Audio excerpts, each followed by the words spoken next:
So I've got a heap here. Now,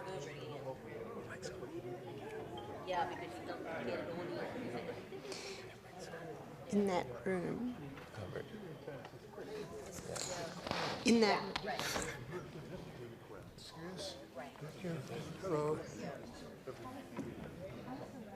I'll turn it off.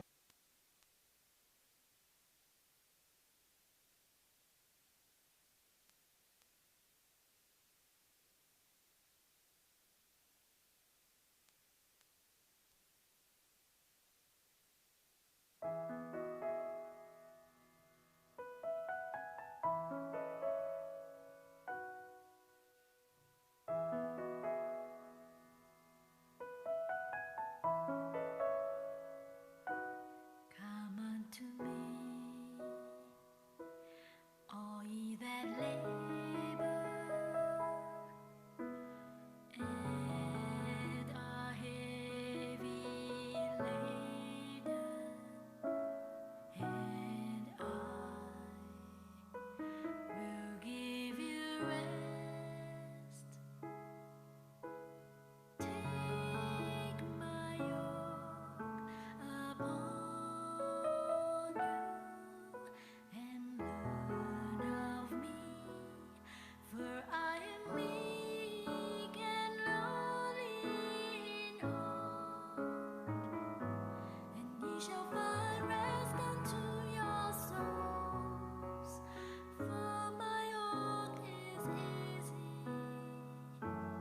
and my burden is light. Come unto me, all ye that labor and are heavy laden, and I will give you rest. Take my yoke upon you and learn of me, for I am meek and lowly in heart, and ye shall find rest unto your souls. For my yoke is easy and my burden is light. And learn of me, for I am meek and lowly in heart, and ye shall find rest unto your souls. For my yoke is easy and my burden is light.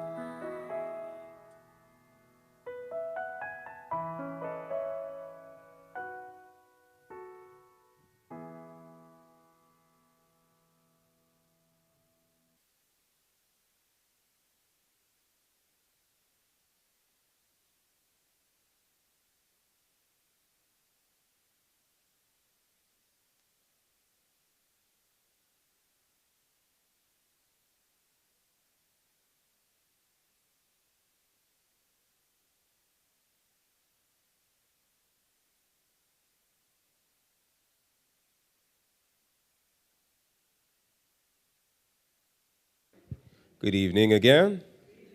It's good to see you all out again. Just a quick few announcements, and especially because by time the presentations are over, it will be Sabbath for those who understand that.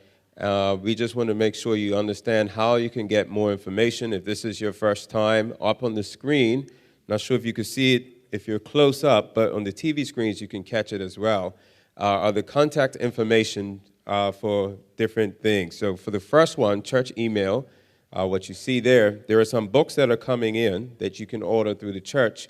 And if you email through there, it'll be 57 books. So in essence, it'll be first come, first serve. But if you call 238-1080 or email, we can get your contact information. If you do so sooner, the better for you. But also on Thursday, Amazon will be back in stock with the books. So that means if you want to order it straight from Amazon and just wait a week or so, how long it takes to get to Bermuda, you can do it that way. So either you can send in your information to the top church email address or call 238-1080, 57 books in stock, or just wait until Thursday, Friday, basically, for Amazon to restock. If, once again, you're new, you can download by purchase on an ebook on Kindle. The same book, you remember, is called Self-Heal by Design by Barbara O'Neill. It's a green-looking book, so if you see it pop up, you know that's what it is. For some of you who wanted other DVD presentations, even if this is your first one, you want to see some other presentations, if you email Barbara's daughter, as seen up on the screen, dougloberg@me.com, you can get other presentations. Also, just go on YouTube, you type in Barbara O'Neill, you'll get many different presentations that she was not able to get to this week. She also has a YouTube channel, Misty Mountain Retreat, named after her health retreat in Australia, as some of you heard also. If you want to get to the U.S., where she has trained some places, some people within different retreats, Living Springs and Eden Valley. Living Springs is in Alabama, and Eden Valley is in Colorado. And so you can access that as well. If you want to watch any of these services again, livestream.com. We have our own one. It's southamptonstachurch.org. Once you get there, you'll see a platform. It'll say Live and Archive. You click Archive, you can see all the presentations from this week. If you go on YouTube, you can type in our YouTube channel, Southampton SDA Church, and find the same presentations. And lastly, Barbara just gave us her own website. So you can actually go to her website to find even more information. That's at barbhealth.com, as seen on the screen. If you cannot see it, at the end of the service, we bring it up, and you can just take pictures of it at the very end as well. Before we begin, just in case you got one of these, there's a prayer card.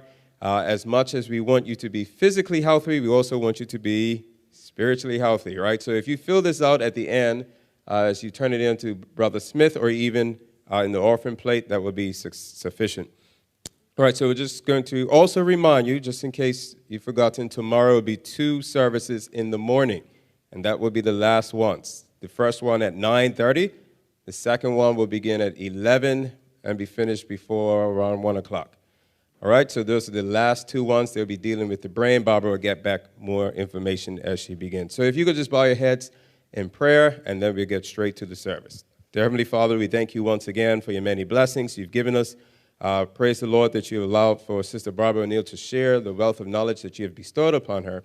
We pray, Lord, that we will not just take this and just let it go away, but that we'll utilize it to help our bodies to be the optimal performance that you have them to be, what you designed for us, your amazing creations. You've made us amazing machinery, and we pray that we'll learn how to heal it by design. So we thank you once again. Please bless us this evening.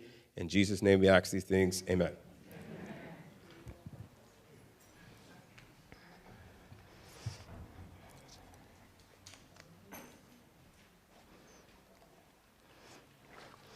Good evening, everyone. Again, we come together to study this amazing body that God has given us. And God designs that we be in health. And I think we all would like that too, is that right? In fact, there's a lovely paragraph that I'd like to begin with tonight. It's from a little book called Counsel on Diet and Food. And it's in about page 30. And it says, right physical habits promote mental superiority. Intellectual power, physical strength, longevity depends upon immutable laws. There's no happen so, no chance about this matter. Nature's God will not interfere to preserve men from the consequences of violating nature's law. So this is the law of cause and effect. And we see it in Galatians 6 verse 7, where the Bible says, be not deceived, God is not mocked. Whatsoever a man soweth, that he shall also reap. What I'm going to be talking about tonight is a problem that I find universal. And it is a result of this cause and effect. But one of the scary things about it is many people don't realise why the result is happening, especially when women are told that the contraceptive pill is perfectly safe.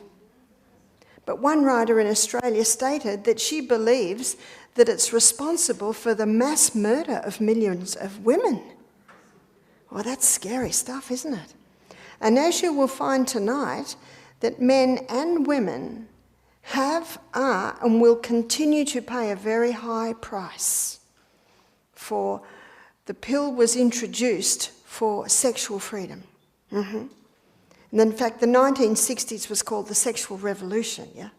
Women wanted to be able to have sex without falling pregnant, but a very high price is being paid for that because it has caused a massive disruption of the hormones in the body. Those little chemical messengers called hormones.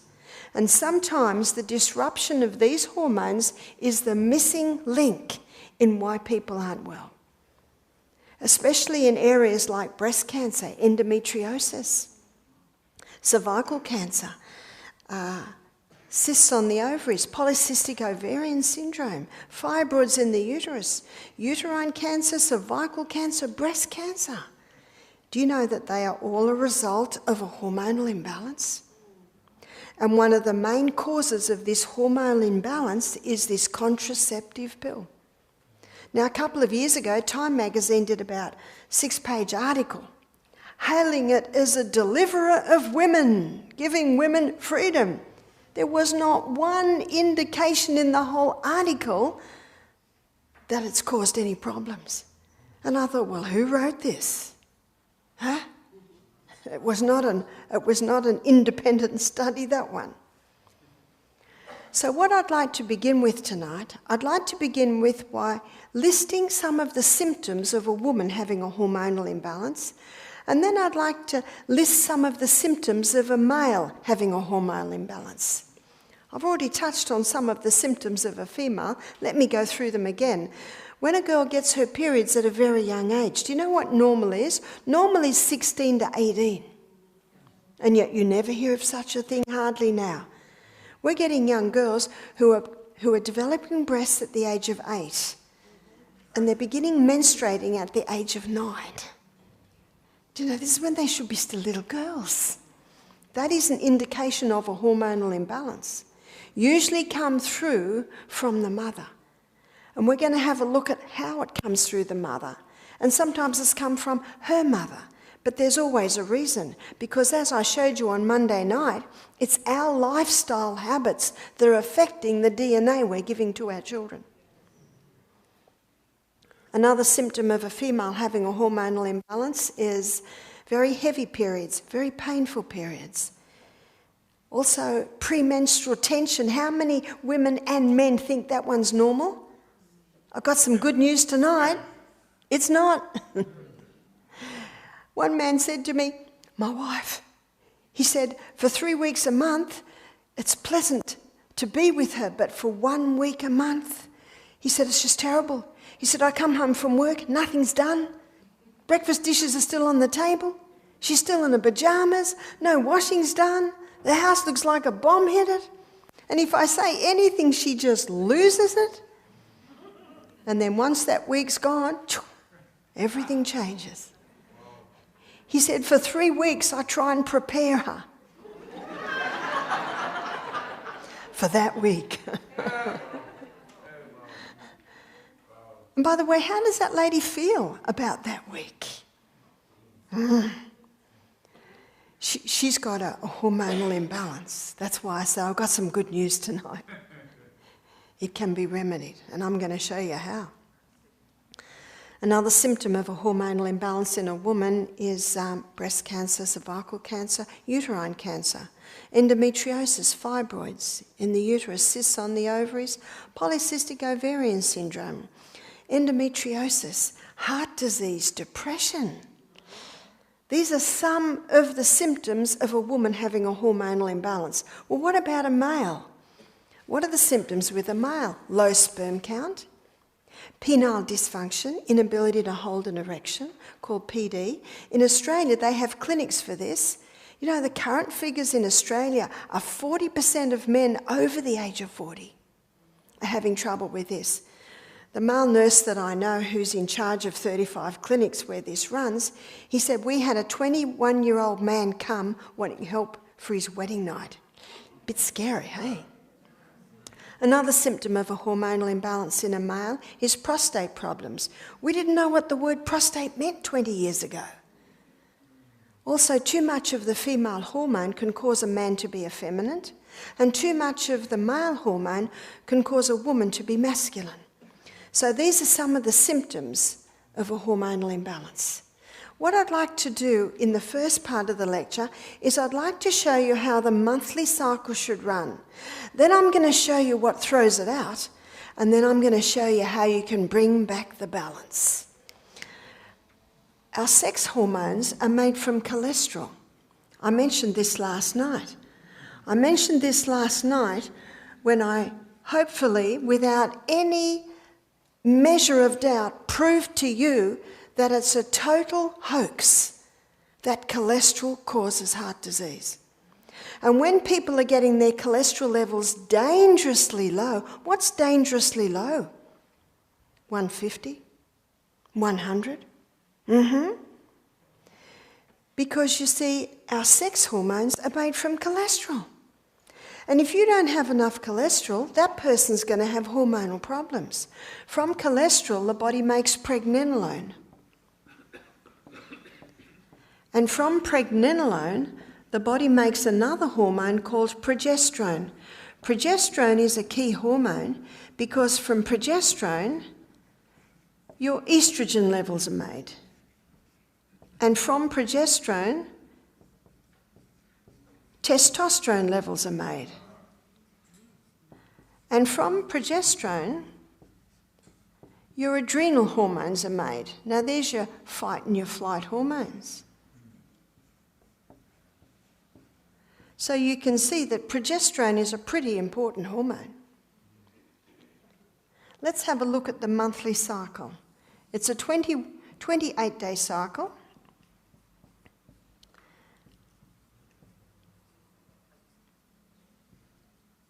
Now let me introduce you to the star players in this dance of the hormones. One player is progesterone, and progesterone's going to be wearing a green dress, and progesterone's role in the body is that of happy hormone. What's the old saying? Happy wife, happy life, is that right? Do you know there are many sad homes because the woman has a hormonal imbalance, as you will see. The other player in the dance of the hormones is estrogen. And estrogen's going to be wearing a red dress. And estrogen's role in the body is that of a cell proliferator. Cell proliferator means causes massive cell growth. And it is estrogen that causes the skinny young girl to develop into a beautiful, shapely woman. But if estrogen levels remain high, the beautiful, shapely woman can get out of shape.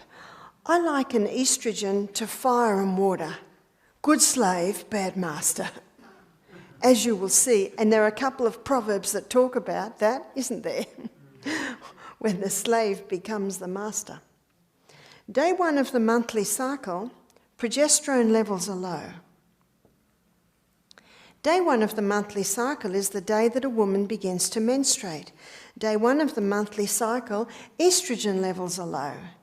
But by day 7, estrogen levels are rising until we get up until day 13. Estrogen is the star player in the dance of the hormones.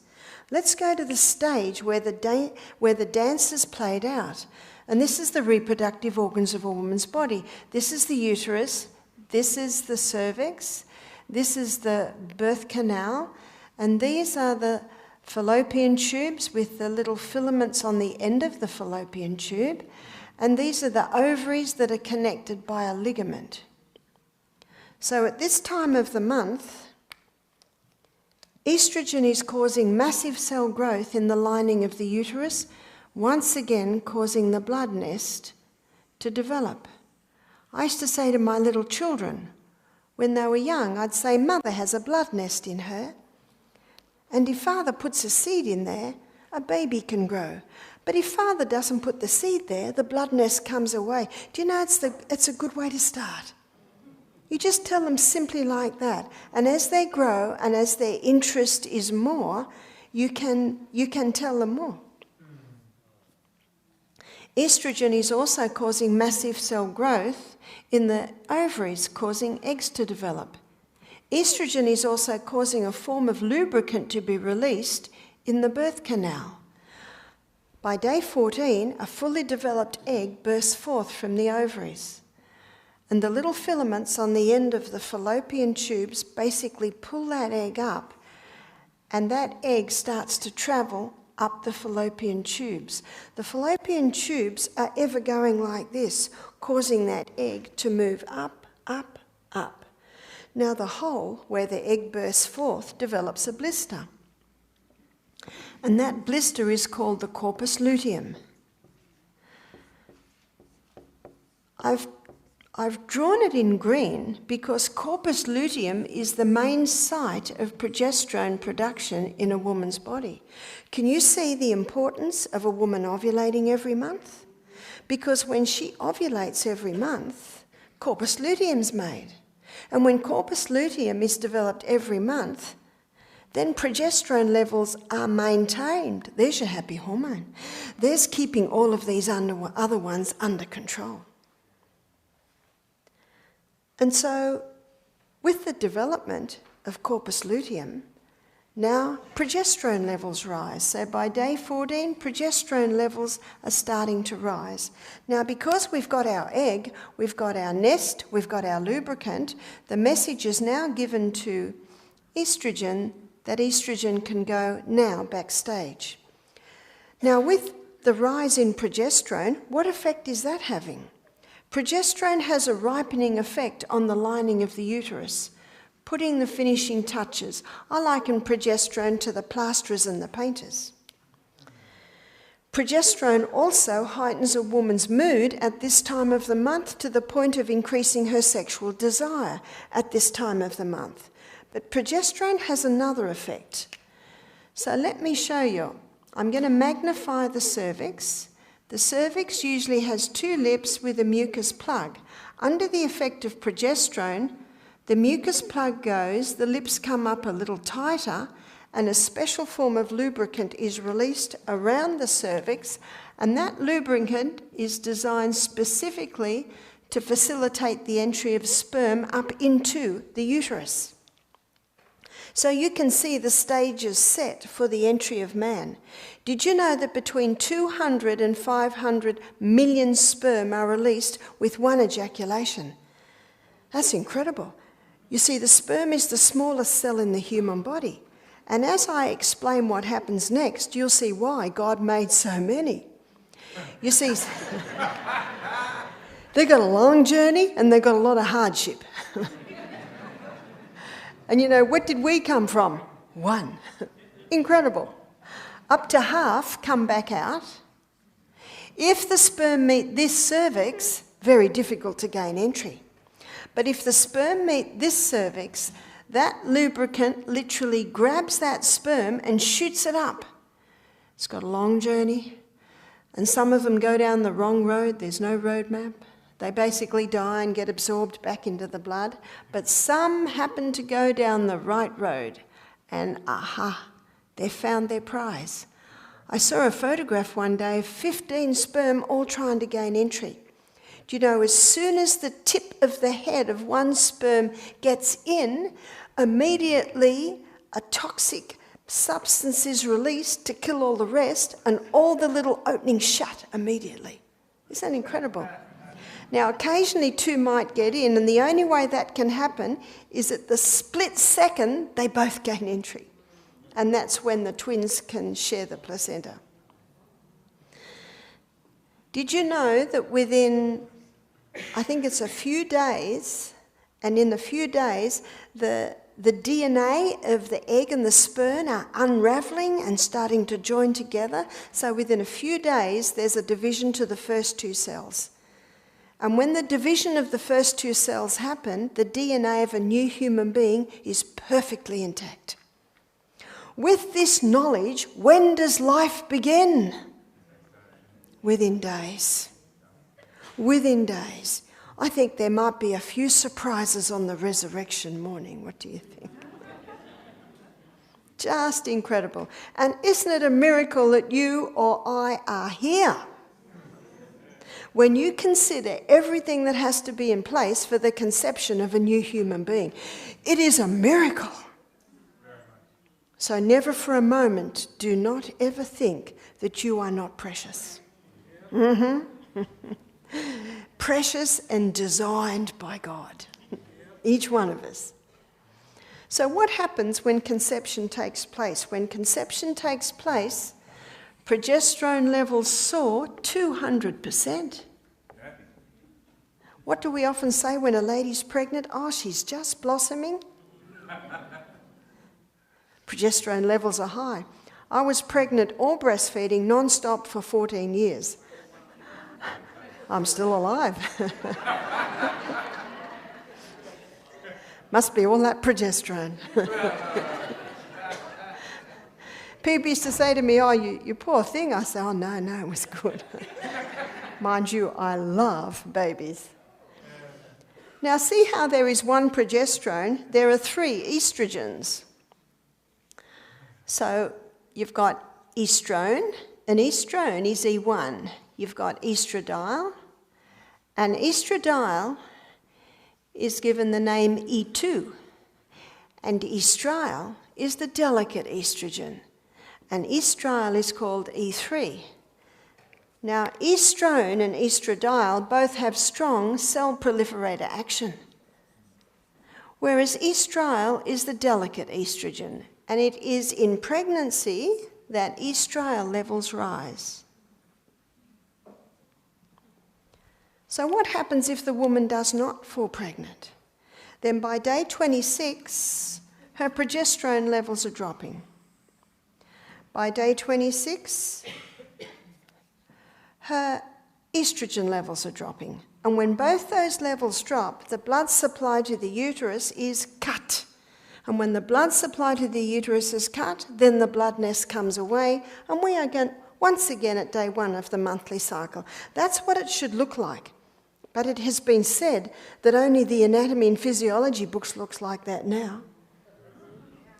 Now, before I begin to show you what causes the imbalance, I want to spend a few moments on sperm. Sperm is an alien to woman's body. And when sperm enters woman's body, her immune system rises to attack. But when sperm goes through the prostate gland of a man, it takes on an immune suppressant property. So when a woman's immune system rises to attack, the immune suppressant property of sperm knocks back her immune system and sperm gets through. Otherwise, none of us would be here.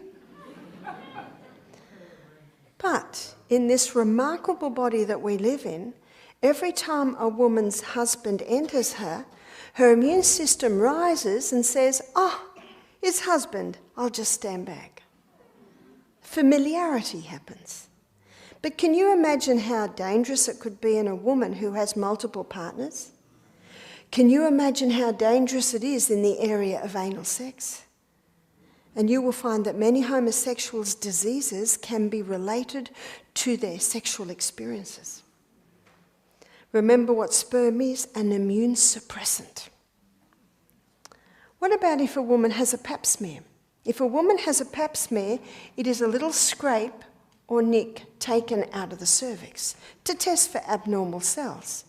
Let's say a woman has a pap smear. That night she is intimate with her husband. When his sperm enters, her immune system has to stand back. It cannot work in the presence of sperm.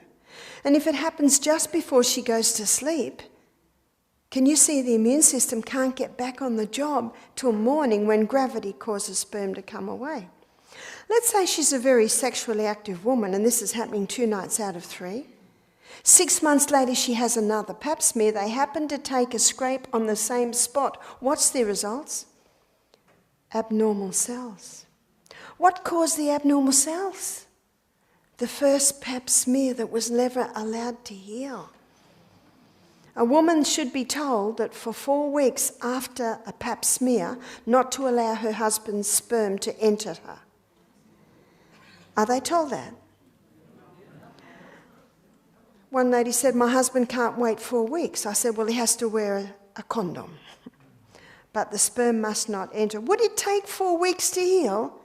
Not in a healthy woman, but there are some women that don't exercise, go to bed too late, eat too much sugar, drink too much coffee. It would take 4 weeks in that woman. In a healthy woman, it would take about 10 days. No wonder on page 127 of one of my favourite books, The Ministry of Healing, the writer states, the only hope of better things is the education of people in right principles.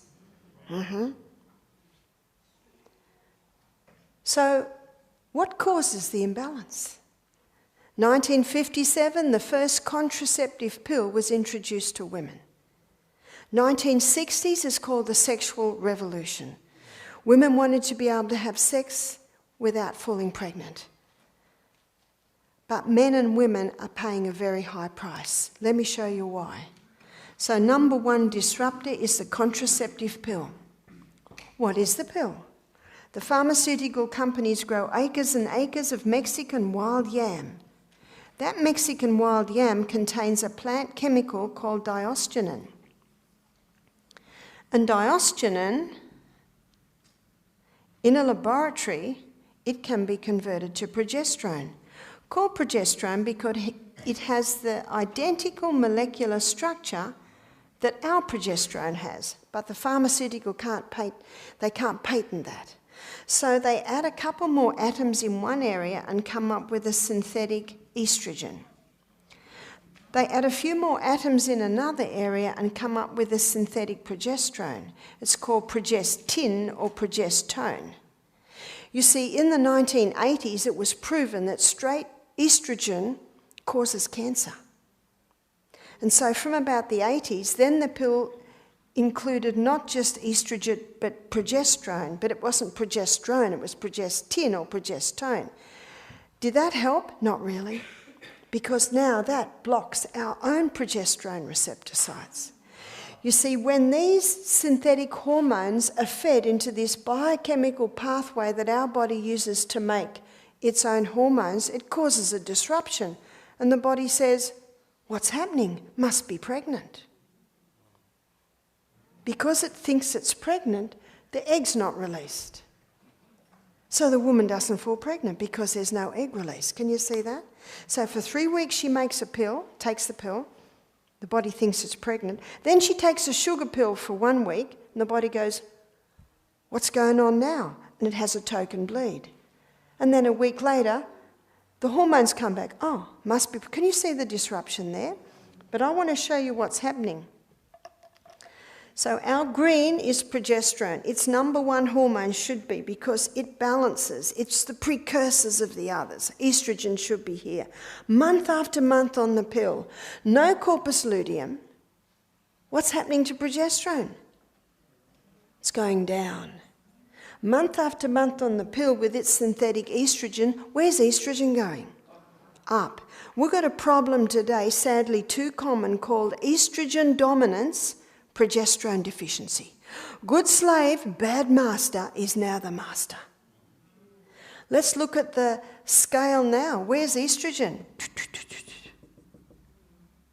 Estrogen, with its cell proliferator action, causing massive cell growth on the ovaries. There's your cysts. In the uterus, there's your fibroids.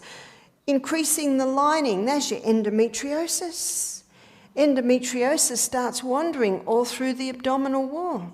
One 25-year-old lady said to me she went to the doctor with endometriosis and he said, you'll be all right when you go through menopause. She's 25. What's that? Another 20 years of suffering? But what has he just admitted? You see, in menopause, if the balance is right, in menopause, both hormones drop. But if the balance is not right and the lady goes through menopause, yes, they drop, but what's still happening? You've still got that imbalance.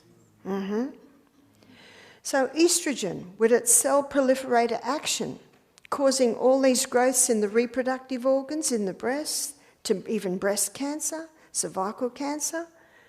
the lady cannot lose weight because estrogen is causing cell proliferator action in the torso area.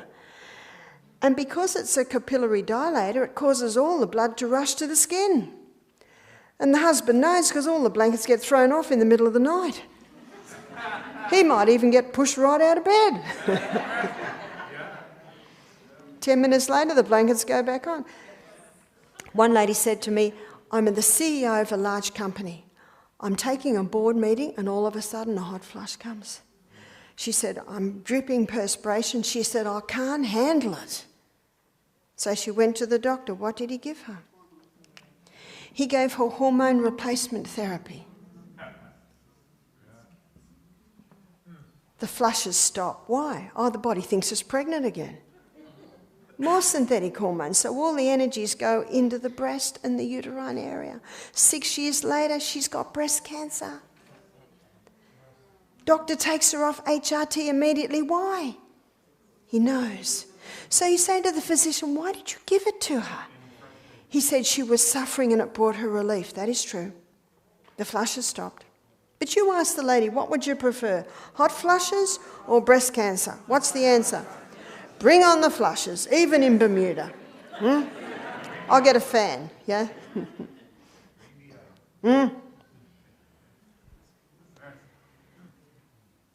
He said, and he also will say, and not every woman gets breast cancer. And that is true. But it's like playing Russian roulette. I'm not interested in doing that with my health. So estrogen, with its cell proliferator action, by the way, where's progesterone? Down here. And how does the woman feel the week before her periods? I said to one lady, do you get premenstrual tension? She said, oh, I just hate my husband for a week every month. She's got it. Down there. And she can even be diagnosed with depression when what can be the problem all along? It's just that it's imbalance. She has no desire for sex. And when she has sex, it's very painful because the cells that line the birth canal are getting very fragile. There is no lubricant, and she is, of all women, most miserable. And she knows that her husband's secretary looks better than she does. So she goes to the doctor and he puts her on HRT. Does that fix everything? No. Does nothing for her desire for sex. No, it does nothing for her comfort with sex. All it does is stop the flushes. That's it. Does nothing for her weight gain. Does nothing for her mood. So he might have another pill for the mood called antidepressants. But there are many women who haven't been on the pill or HRT. One lady said, no, Barbara, that was 30 years ago. I said, that's right. It was 30 years ago. It's thrown out and it's still out. But some have never been on it. What causes a chicken to be fully developed in 5 weeks? Growth stimulants. It's against the law to give them growth stimulants in Australia. So you know what they've done now? Genetically modified the chicken to produce more estrogen. So whether the person eats the chicken or the egg, and whether the chicken has been given the growth stimulants or genetically modified, what's going to happen when the human being eats that chicken and that egg? When I was a little girl, we had chicken once a year, Christmas Day. And when I was 16, Kentucky Fried Chicken came to town. We drove all the way to Liverpool to have a look. And isn't that when people started eating chicken? Because traditionally Aussies, I'm a 5th generation Australian Scottish descent, brought up in the Presbyterian church, you know, every Christmas, that's the only time we ate chicken. But when these American companies came over with their Henny Pennies and their Kentucky Frieds, Aussies started to eat chicken. Aussies seem to think that the white meats are better than the red. Are Bermudans like that? Actually, today, the whites are almost worse. They're almost worse than the red. So let's have a look at fish. Well, when you've got 80% of women on the pill or HRT and they're going to the bathroom and the sewage goes out to sea and the fish are feeding on the sewage. What about the farmed fish? What about them? What do you think the farmer wants to do to get them to grow quick? See, it's very difficult. Mind you, your seas look pretty pure out there, but I'm sure the sewage goes somewhere. What about red meat? Well, do you know in Australia it's against the law to give cattle growth stimulants? But one cattle farmer's wife, she said, the pharmaceutical companies knock on our door every month pushing the growth stimulants. And they say, look, used to be 5 months before market, it's only 5 days now. It's not picked up in the blood test, but where is it still? It's in the fish. So if it's in the meat, it's in the product. A lot of guests that come to our health retreat are meat eaters, and they're looking a little worried right now. And I say, we're going to show you how to make lentils taste pretty good. And we do.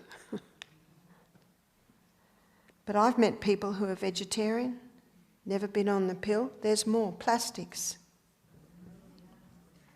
Plastics? You see, estrogen contains a phenyl ring, and that phenyl ring unlocks the door to let it into the estrogen receptor site. And a lot of plastics today contain the phenyl. So nonylphenol is the chemical that's put into plastic to make the plastic soft. You know how you can squeeze your plastic bottles? You can get plastic bottles that are hard. I don't know if you've seen me carrying my little water bottle around, but it's a hard plastic. And they are often called BPA free. See, bisphenol A. That's BPA. But can you see that's often lining tins? So they both have the key that unlocks the door to get into the estrogen receptor site in the cell. So people are getting hormonal imbalances because of their exposure to plastic. Now, if I'm thirsty, I'll go into a shop and buy a bottle of water and drink it. It's not the odd day you drink out of a bottle of water. But ideally, you get a glass or a stainless steel or the hard plastic bottles, and most of the time you should be drinking out of that. Be careful on the kids. You know, we think we've got problems now. You wait another 10 years. Children, little babies, what are they sucking on? Plastic rattles. No, I used to give mine wooden spoons or those little wooden pegs. Or I'd go and get a stick out of the bush and give them a stick to chew on. I remember one day someone said, Barbara, your baby's got something in its mouth. I said, yeah, it's all right, it's a dandelion flower. I gave it to them. It's better than a lolly. We call it a candy. Oh, they'd suck on that dandelion flower. You know, get your toys out of the bush, the good things. If it's from a park where you think dogs are, go home and boil it up a bit. But I have to tell you that'd probably even be better than plastics.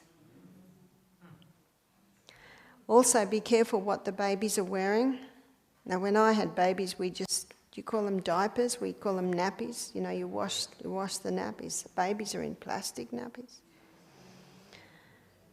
And also, how many babies are having altered cow's milk warmed up in a plastic bottle in a microwave? So be very careful. I don't know if you can get them in Bermuda, but in Australia, you can get a nappy. The brand is called Natty, and it's the nappies or diapers are made out of cornstarch. So I don't know if you can get that in Bermuda, or just go for your natural ones, your washable ones. I'm sure in this weather they'd dry in half a day, is that right?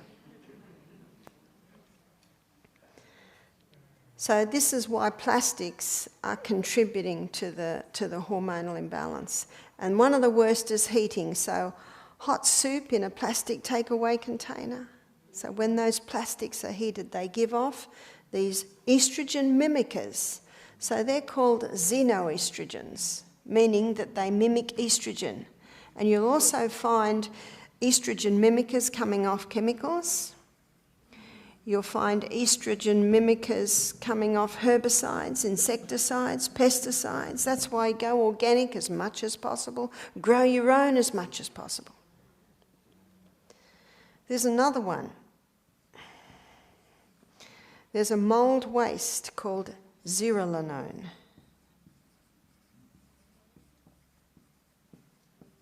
And on Monday night, we looked at moulds and mould wastes. And there are millions of different moulds, and so millions upon millions of different mould wastes. Now, zearalenone is unique in that it has an estrogen effect. Let me give you a story of something that happened in the 80s in Puerto Rico. They had an epidemic of children going through puberty at 5 to 6 years of age. So they began to investigate, and they found that cows were being given an anabolic steroid to help them grow quickly called Zearalol. And it was made from zearalenone, the mould waste, because they grew quickly. And the women would eat the meat in pregnancy, and that would affect the development of their children. And they thought because it wasn't a chemical, it was sort of a mould waste, it wasn't that bad, so they were giving it to the cows days before they were taken to market to be slaughtered. Now, in Australia, all grain is tested to see if it has any zearalenone in it, because grains grow it very easily. But if they were to stop any grain that had a trace of zearalenone, no grain would get through. So they've actually got what they consider a safe level of zearalenone, and if it's over that, the grain's destroyed. Do you know they find grain that's over the level because it's had contact with mould, and in silos it's very easy. Do you know no one will eat, the cows won't eat it? Do you know not even pigs will eat mouldy grain? Isn't that incredible? They've even covered it with molasses and they still won't eat it. Do they know something we don't? So all of these things can contribute to the imbalance of the hormones. And when we looked at this last night, when you've got a nation, and I know in Australia and America, and I think Bermuda's not much difference, that are eating cereal and toast for breakfast, sandwiches for lunch, pasta for tea, their diet's almost 100% wheat. And vegetarians are the most susceptible, because how many vegetarians have pasta and bread when they stop the meat?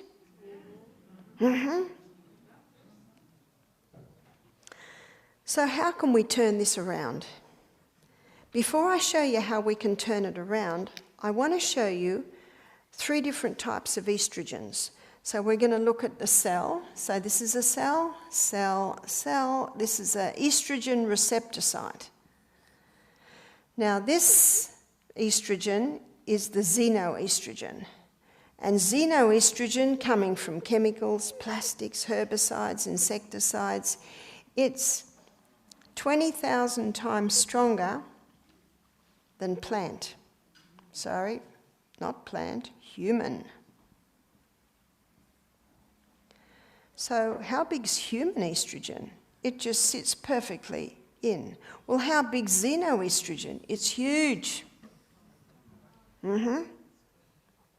Where does zearalenone fit in? Zearalenone is about in the middle. So the Z-zearalenone, it's about 1,000 times stronger than human, whereas xeno's 20,000 times stronger. But human estrogen is 20,000 times stronger than plant. So how big's plant? It's a tiny little slip of a thing that just sits in like that. So where do we get our plant estrogens? Red clover's high in plant estrogens, soy. Which is the one we most need to fear, students? Is it the plant? No. It's the xeno. And you'll see newspaper articles or magazine articles that say if you've got breast cancer or prostate cancer, don't eat soy. Have you read that?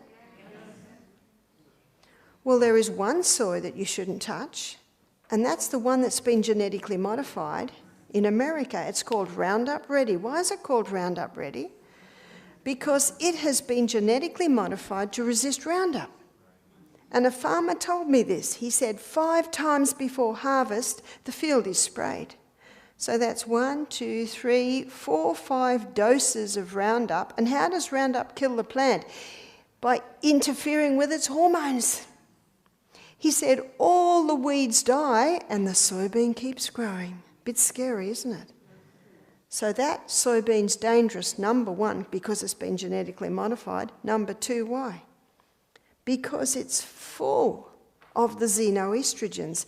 That soybean will increase breast cancer. That soybean will increase prostate cancer. But a soybean that has not been genetically modified and it has been grown without herbicides and insecticides, and it contains these, that is a good soybean.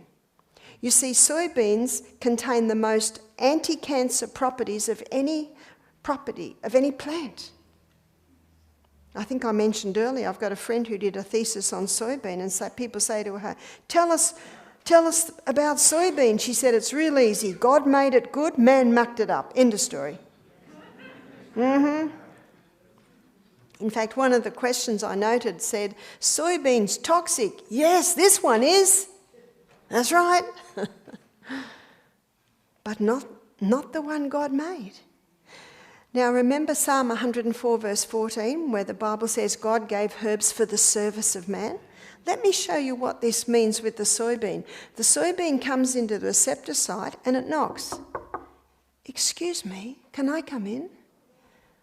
Cell says, no, we got enough estrogen. So soybean says, I'll just sit at the door. And you know what that does? That protects that receptor site from this guy. Because remember this one, this xenoestrogen's got the key. He just says, get out of my way, I've got the key, I'm just coming in, whether you need it or not. But if soybean knocks at the door and says, excuse me, can I come in? And the cell says, oh, please do, we're a little low. Can you see what herbs do? They work with the needs of your body. That's why if you've got a bone spur and you put a castor oil compress on it, it'll break down the bone spur, but it won't break up your bones. Maybe when we're in heaven for 1,000 years, we might ask God the science behind that one. It works with the body. Science calls it synergism. Synergistic, working with the body. That's the beauty of herbs. So that is the soybean story. And that is what most people don't understand. So you read articles that say, if you've got prostate cancer, breast cancer, don't eat soy. Will you ever read an article that says, if you've got prostate or breast cancer, don't use chemicals, don't use plastics? Will you read that? No. And you've probably discovered you can't believe everything you read, is that right? And that's why I like to lecture from a common sense point of view. It's got to make sense, doesn't it? That's how God made our brain. So now the million-dollar question is, how do we turn this around? We've had a look at what the imbalance is. We've had a look at what causes. How do we turn it around? If you don't turn the tap off, you're still going to be mopping up in the other corner. Eliminate. By the way, those xenoestrogens, they have the same strong cell proliferator action as the estrone and estradiol. Very strong cell proliferator action. So eliminate. Turn the tap off. Stop the pill. Well, how are we going to stop having babies popping up everywhere? Sex is 2-part. Contraception should be 2-part. Any amens out there? The woman's role is to know when she is ovulating, and her body will give her 3 signs. One sign is that her temperature changes. Her temperature will change every day. Now, what a woman should do is she should take her temperature before she gets out of bed in the morning and chart it. And she will find that her temperature will do this, then it'll drop and go up onto a higher plane. So she charts it every day, and when she sees that drop and go up to a higher plane, she has begun to ovulate. And most women will ovulate around day 14. The second sign is that her vaginal mucus will change. When estrogen is high, it's not as profuse and it's more white. When progesterone is high, it's a lot more profuse, a lot thinner and clear. Now, what a woman does is she just tests it every day and charts it. At first, she's got nothing to compare it to, but she just tests it every day, and as the weeks and months go by, she starts to see the changes, and she starts to see where it all comes together. Her third sign is to check her cervix.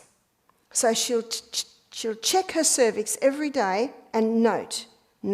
Again, at first she's got nothing to compare it with, but as she checks her cervix every day, as the weeks and months go by, she sees the changes. These 3 signs will come together to confirm to her that she's ovulating. And most women will ovulate this week here. Now, those signs will let her define it. So she can say to her husband, this week here, she says, I'm safe. Here she says, I am not safe. Here she says, I am safe. So when she's not safe, he either uses a condom or he masters the art of withdrawal. Apparently the Italian men prided themselves on not getting their women pregnant by mastering the art of withdrawal. You see, when the contraceptive pill game came in, men didn't even have to think about it. But it should be a little bit of both, yeah? Now, my daughter Jessica and her husband Matthew, they were married for 3 years before little Amethyst came. Isn't that nice? That a young couple can have a few years together before the little darlings appear. My daughter Jessica says it like this, because her and her husband were virgins on their wedding night. How nice. Isn't that God's plan? She said, and this is in her words, she's my romantic daughter. She said, when a girl is born, she's born with a treasure. And she is to be taught to sacredly guard her treasure. And she's to keep that treasure sacred and present it to her king on their wedding night, when he has just promised to lay down his life for her, yeah? One young girl said to me one day, she was 14, she was 15. She said, I've got a question for you. And she seemed very embarrassed, and we had to go into another room. She said, I've got another question. I said, what is it? She said, what's sex like? I thought, oh, dear. I said, well, it's like this, my dear. I said, it can be rushed with a boy you like in the back of the car, and it can be one of the worst experiences of your life. Or you can sacredly guard your treasure till your wedding night, and it can be the most beautiful experience of your life. You choose. Oh, if only every young girl was taught that, yeah? Then there would be no need for the pill, which is causing so many problems. So many. I told you what's happening to women. What about the daughters of the women that were on the pill? Do you know these are the young women with endometriosis? These are the young women with fibroids in their uterus. These are the young women that are dying of breast cancer in their 30s. These are the young men who are having trouble with being feminine. These are the young men who have low sperm count, having trouble with penile dysfunction. Can you see how it's coming through the genes? But why is it in the genes? Because of the woman that was on the pill. And it doesn't, no one tells you this, do they? My daughter Jessica, when her friends asked her why she's not on the pill, she said, well, it's like this, buy now, pay later. Isn't that what's happening? And it's even pay later in the next generation. So stop the pill, Stop HRT. The list that I give you here allows a woman not to have to take the HRT. Stop the meat and its products. If I have guests who like meat and want to eat it, I say it must be organic. It's too dangerous today. One lady said, well, I can't afford that. I said, well, lentils are cheap. We'll just show you how to make them taste nice. Plastics. I think it's impossible to eliminate plastic. It's handy stuff. But just reduce your exposure as much as possible. Let me tell you the 3 plastic fabrics: nylon, polyester, and acrylic. Nylon, polyester, and acrylic are plastic fabrics. Now, ladies, have a look at the label on your bra. What are bras made out of mostly? Either nylon or polyester or acrylic. And that's a big contributing factor to breast cancer. And one very big contributing factor is underwire bras. You see, breast tissue is predominantly lymphatic tissue, and it's supposed to empty because your lymphatic system is your body's vacuum cleaner. It sweeps away waste from the tissues and dumps it in the nodes under your arm. But there's this big wire there that stops the cleaning and dumping under your arm. If you're feeling quite sad right now because you just spent a lot of money on an underwire bra, get a little razor blade and just take that wire out. And what a woman should do in the shower every night is just massage up into her armpits. But ideally, ladies, strengthen your pectoral muscles. Now, if I ask my sons, who are very proud of their muscles, to wear a bra for a month, they'd never forgive me, would they? What would happen to their pectoral muscles? They would lose all tone. So women, it's important to do push-ups, very important to do push-ups, very important to wear bras that are less restrictive. I do understand when a woman is very heavily endowed, she needs to support herself a little, because if she exercises and her breasts are bouncing, the tissues can tear. But she still needs to build up those pectoral muscles. It's a good idea, ladies, to go into a shop and spend a bit of time trying on and make sure there's no restriction there. If you take your clothes off at night and you see red lines, what are those red lines just done? They've blocked your circulatory system and they've blocked your lymphatic system. So we're getting down to chemicals. Eliminate chemicals as much as possible. The best cleaning products are white vinegar and sodium bicarbonate. And elbow grease, yes. And zearalenone. I'm sure everyone's got the message so far. Take up the challenge. Stop the wheat for 2 months. Just see what happens. Won't hurt you. In fact, you might greatly benefit from it. Number 2, your liver has the ability to detoxify you from excess estrogens, and it'll take the estrogen down one of 2 pathways. It'll take the estrogen down the hydroxy-2 pathway, and if it does that, the estrogen's out. If it takes the estrogen down the hydroxy-16 pathway, then it comes back in 100 times worse. So we'll call it highway 2 and highway 16. We don't want highway 16, we want highway 2. So I'm going to give you a list of certain herbs and foods that stimulate highway 2 and inhibit highway 16. Cabbage. The cabbage family. The cabbage family contain indoles, and indoles are a plant chemical that stimulates highway 2, getting the estrogen out, and inhibits highway 16. So it can be simple as eating something from the cabbage family every day. Just a comment on cabbage. And to comment on cabbage, I'm going to touch on thyroid. High estrogen opposes thyroid function. So many people, especially women who are developing thyroid problems in their 50s, 60s, it's because of high estrogen. From the pill they're on in their 20s, exposure to plastics, etc., etc. So if someone has a thyroid problem, it's very important that they adhere to what I'm listing here to get that back.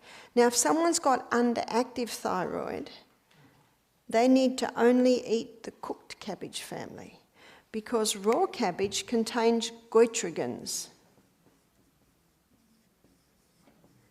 And goitrogens inhibit thyroid function.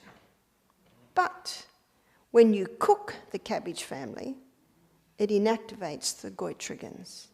But if someone's got a hyperactive thyroid, they should eat lots of raw cabbage, raw broccoli, because can you see, you want to slow the thyroid down.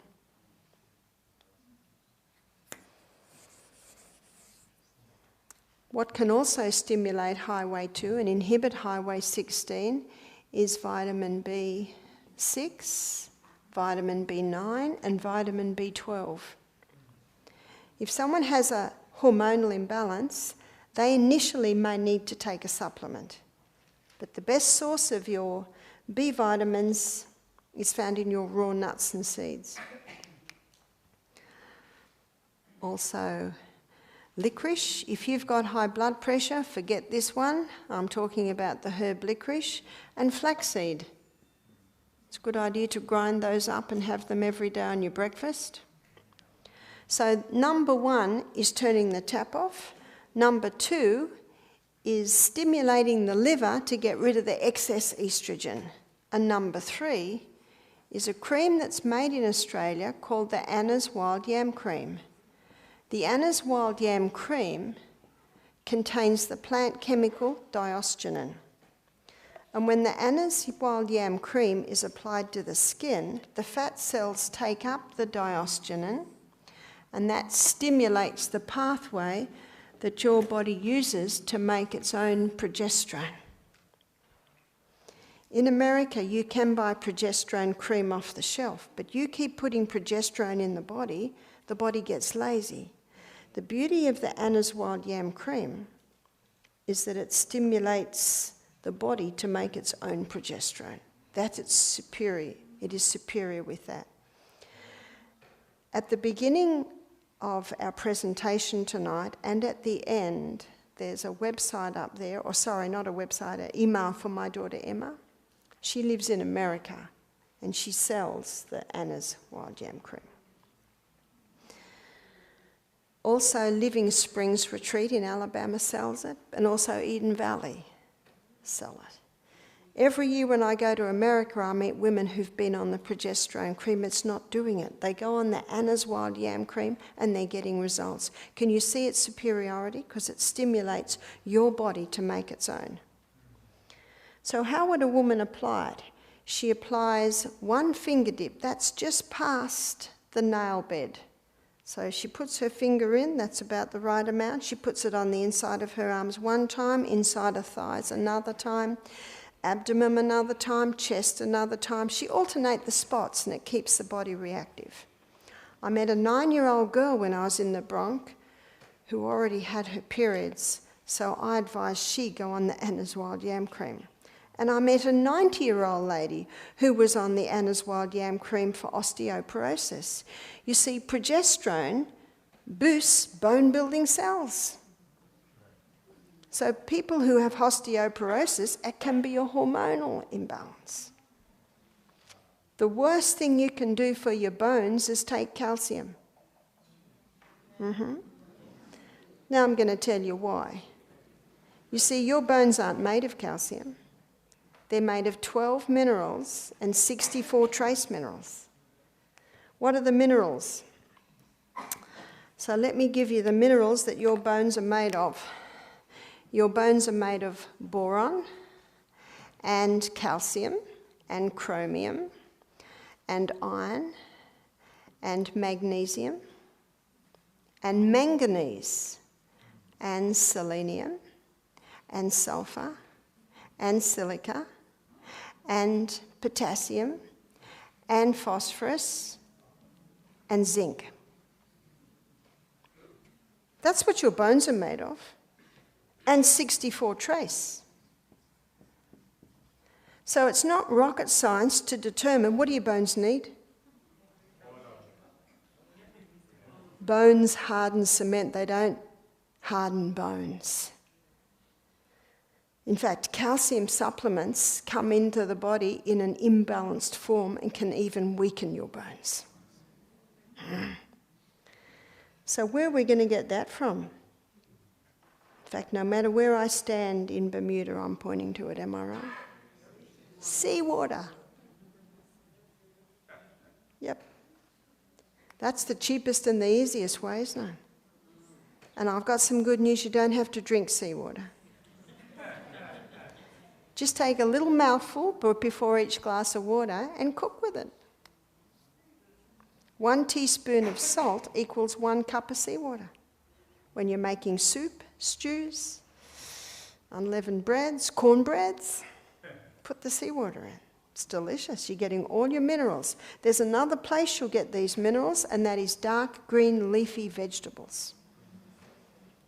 Where did the elephant get his minerals from? Greens, dark green. The biggest boned creatures on this planet get their calcium from grass. Got some good news, you don't have to eat grass.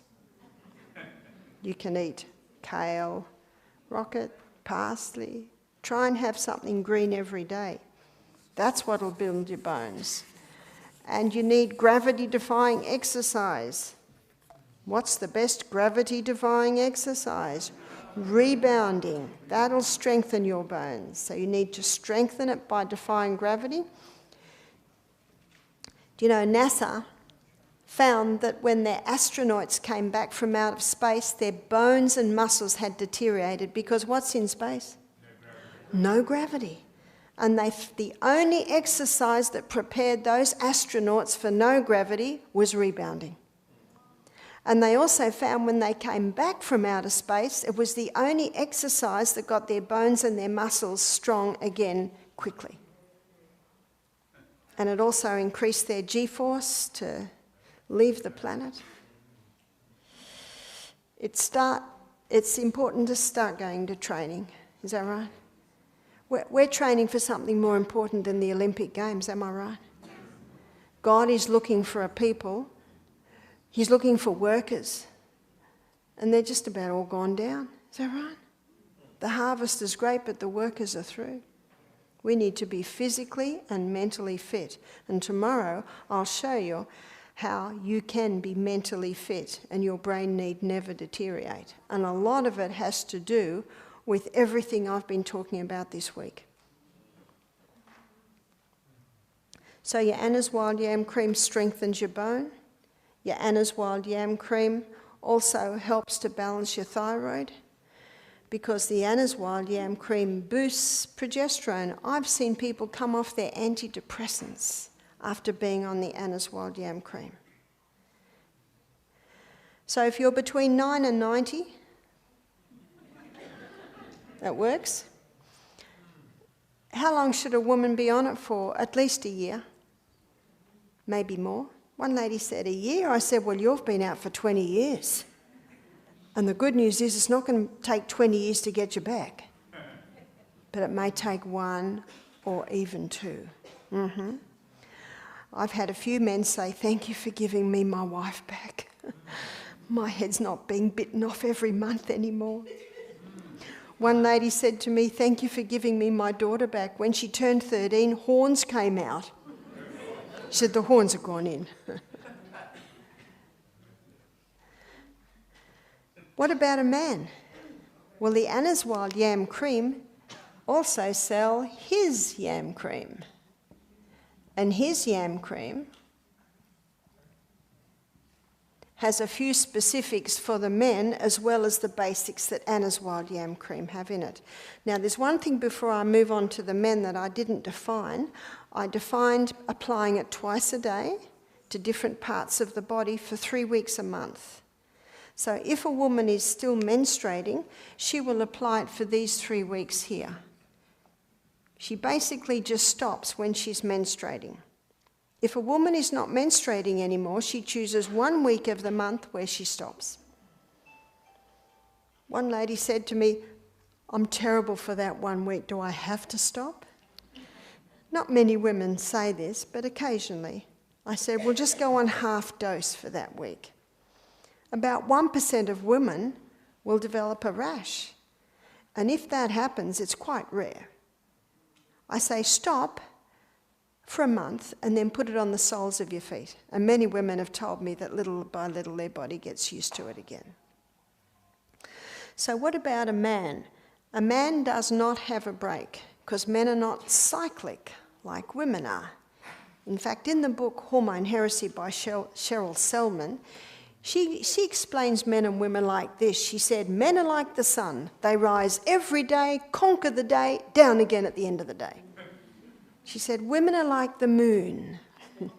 Sometimes they're full, sometimes they're half, sometimes they're only a slither. Women are cyclic, but should not be having the extremes that we are seeing today. No. So why would a man apply the yam cream? A man would apply the yam cream for low sperm count. One man said to me, this stuff just puts lead in his pencil. Another man took it because he was not happy with the fact that he was so feminine. And another, we've had a few men take it to help with prostate problems. One man came to us, he was 65, and he was taking a 3-monthly injection to balance his hormones. You see, high estrogen causes high testosterone, which converts into another type of testosterone that inflames the prostate. And so that high testosterone, when someone has prostate problems, they're wanting to get that down. He was having 3 monthly injections. He developed breasts. He was having hot flushes. Not happy. So he decided to stop taking the injection and go on his cream. He implemented something else, which I've touched on a few times this week, which is the 8 laws of health. He started to exercise. He started to limit his technology time. He started to go to bed a bit earlier. He stopped his daily coffee. He started to eliminate wheat and eat more legumes.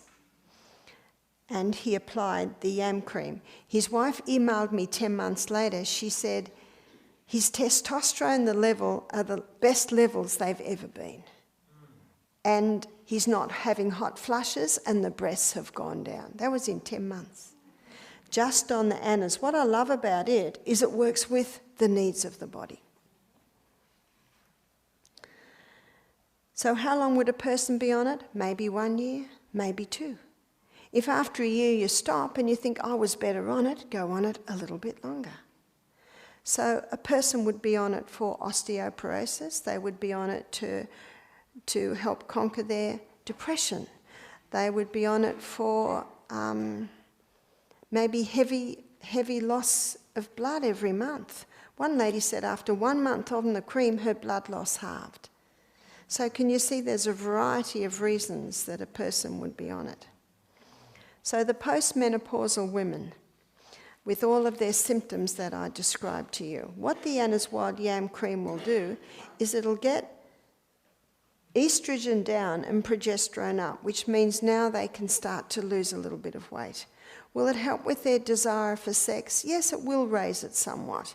But there are 2 other problems I mentioned before that they're not going to be remedied that quickly with the Anna's Yam Cream, but there's something else that's becoming popular that is helping many women, and it's called yoni stones. So what are yoni stones? Now, yoni stones are made out of nephrite jade, and they were developed in the Chinese dynasty by I don't know if it was by the emperor, but it was certainly to get the concubines sexually toned for the emperor. So what are the nephrite jades stones? Well, I shall draw them for you. They're like an egg, and that's probably the biggest size, and this is the middle sized, and then you've got a smaller one here. So they're the yoni stones. And what a woman will do is she will insert the yoni stone until it touches her cervix. So it basically sits up like that in her birth canal, And there are 2 holes here that she can put some dental floss in it so that she can easily extract it. Now, what a woman will do is she'll wear it for 1 hour a day for the first week, 2 hours a day for the second week, 3 hours a day, week 3, 4 hours a day for week 4, and 5 hours a day on the 5th week. So she's up to 5 hours a day by the 5th week. She wears it 5 hours a day for about 6 months. By then, her pelvic floor is very, very strong. You see, just her pelvic floor holding that stone in there strengthens the muscles. She cannot even feel it there. It's like she was wearing a tampon, something like that. She cannot even feel it there, but her muscles are holding it there. And what she can do is she can strengthen her muscles against that, maybe every 15 minutes or half an hour. They're often called Kegels, those strengthening exercises. So let me tell you some of the results that women are telling me is happening. I've had several women tell me that sex is no longer painful. Because the pelvic floor is strong, it increases the blood to that area, and the increase of blood to the area nourishes the cells that line the birth canal, so they're no longer super sensitive. I've had several women testify to me that their lubricant has returned. So sex is no longer painful. I had one young woman tell me that she had twin girls. This is 6 years before. Both of them were 6 pounds, so there's a lot of pressure there. And ever after, for again the next 6 years, every time she coughed or laughed, she would lose a little urine. In other words, she was incontinent because that heavy weight had weakened the muscles. She heard about the yoni stones, so she began to wear the yoni stone. She said that after, I think she said it was only 3 months, she had total control again. Because what it had done, it had strengthened her pelvic floor muscles. And you see, they're all muscles in that whole area. My daughter Jessica, she had home births, and her midwife was 52, and her midwife said to her, "I've got something to tell you that happened to me, and it might help you one day." She said, "I had a prolapse, a vaginal prolapse." She was in her 50s. She went to the doctor, and he said, "We are going to have to do surgery to pull that up." But he said, "What we have to do in a woman your age, because your muscles are no longer strong, we sew mesh in, and the mesh will hold it up." Do you know there are 800 court cases pending in Australia at the moment because of what that mesh has done? Is it the mesh's fault? Is it the doctor's fault? He has to use mesh because he can't. The muscles are not strong. Muscle knows no age. So whether you are 9 or 90, you can have strong muscles. So where does the fault lie? I believe the fault lies in education, in teaching people how to keep their bodies strong. So my daughter Jessica's midwife, she didn't want that operation. She didn't want that. So she Google searched, and she found yoni stones made out of nephrite jade. So she began to wear the yoni stone. After 3 months, she went back to the doctor. He examined her. He said, "What's happened to you? You don't need surgery." What had happened? You see, we're ever fighting gravity. Gravity's pulling us down. You would be shocked at the amount of women in their 50s and 60s who have prolapses. I had 2 ladies in one program, both in their 50s, both had uterine prolapses, both had the surgery with the mesh. Both times it didn't work, so then they ended up having, after living for months in terrible discomfort, then a total hysterectomy. Did God mean for us to have our body parts chopped out? No, you know what he meant for us to be? Have strong, physically strong muscles right up until the day we die. So if a woman is incontinent, the yoni stones will strengthen her pelvic floor and get them strong again. If she has prolapse, it will strengthen the pelvic floor to pull that all into place. If a woman has problem with comfort with sex, they can return that comfort by strengthening that pelvic floor. One lady said to me, another side effect is my lower back doesn't hurt anymore. You see, your pelvic floor muscles come from your coccyx, between your legs and up to your belly bone. It's like a girdle. And many have a weak pelvic girdle. And there is no need. I met a lady a few weeks ago now in her 70s. She said, Barbara, I ordered the yoni stones and even the largest one I cannot hold. That's no muscle at all. She said, what can I do? She said, they just fall out. I said, you can get on the rebounder. Because the rebounder, that will strengthen that pelvic floor, and hopefully after a couple of months on the rebounder, you may be able to hold that. Because muscle knows no age. Whether you're 9 or 90, you can have strong muscles. How do muscles get strong? Use. Strength comes by exercise. There is no other way. So how can we strengthen our pelvic floor? We can buy a little stool to put in front of the throne so that every time we go to the bathroom, we are in the squatting position. We can rebound, and that strengthens the pelvic girdle. And we can do what my husband's not very happy about, but he's happy now every day. We squat. Now, not like that, okay? Back straight. He complained at first, but he's very proud of himself now because he can just do 10. Just do 10 every day. If you can't do it, put your back against a wall, and it's a lot easier with your back against the wall. If your knees won't let you do it, just do what your knees let you. And even just to go like that, even just to hold yourself at that, you'll strengthen those quad muscles. Do you know God gave us the biggest muscle mass in our quads? They're our thigh muscles. And he gave us the biggest bone in our thighs. Why did he do that? Because when we bend and we lift, what should we lift with? This. Now, if you bend like that and lift like that, all the weight goes there, which will weaken it. So the back must always be strong. Test your body how far down you can go without bending that back.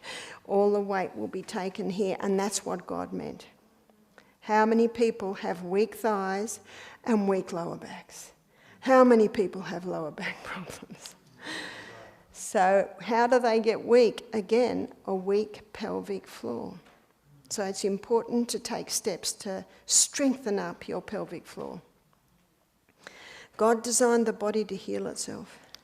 And can you see that this hormone is often the missing link? Osteoporosis. We need the bone-building cells. Thyroid. We need to bring that estrogen down to strengthen that thyroid. Depression. We need to boost the happy hormone. Can you see it's a missing link with many things? What if a person goes on the Anna's Wild Yam Cream and they don't have a hormonal imbalance? Well, can you have too much happy hormone? No, you definitely cannot. There's definitely a toxic dose of estrogen, but there's no known toxic dose of progesterone. In fact, all of its properties give a boost.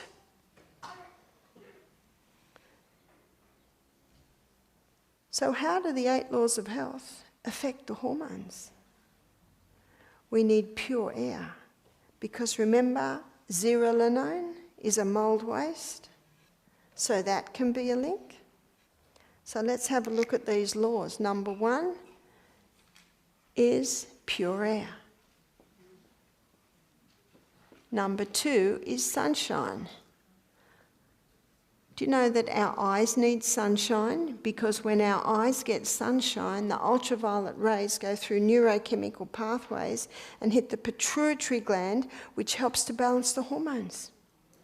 So if you have glasses, try and go outside every day without your glasses on. If you can't see a thing, hold on to a tree. And get as much of your clothes off as you can, as you dare, and get that sun on the body. Dark-skinned people need 10 times the sun that I need, and you can bear 10 times the sun that I can. If you're not used to sun, start slowly. And when people come to me with skin cancer on the bottom of their foot and in the inside of their leg, is that sun? No. In fact, you know what the doctors are finding today in the research? Vitamin D deficiency is a contributing factor to skin cancer. So sunshine's important with the hormones. Temperance, I mentioned the story about the man that balanced his hormones back and he stopped his coffee. He stopped his refined sugar. In the book Sugar Blues, William Dufty, he shows how sugar is disrupting hormones. What sugar does is it has a huge effect, and I looked at this the other night. Was it Wednesday night when we looked at diabetes? You see, the pancreas is also part of the endocrine system, the whole of the glandular hormonal system. Number 4 is rest. The hours of power, what are they? 10 to 3. 10 to 3 a.m. Important to be getting those hours, because when you get those hours, it encourages your hormones to balance back. Basically, when we're sleeping in those hours, we're on nature's operating table. And I would not like to be on an operating table awake, would you? So allow yourself to be put to sleep every night. Number 5 is exercise.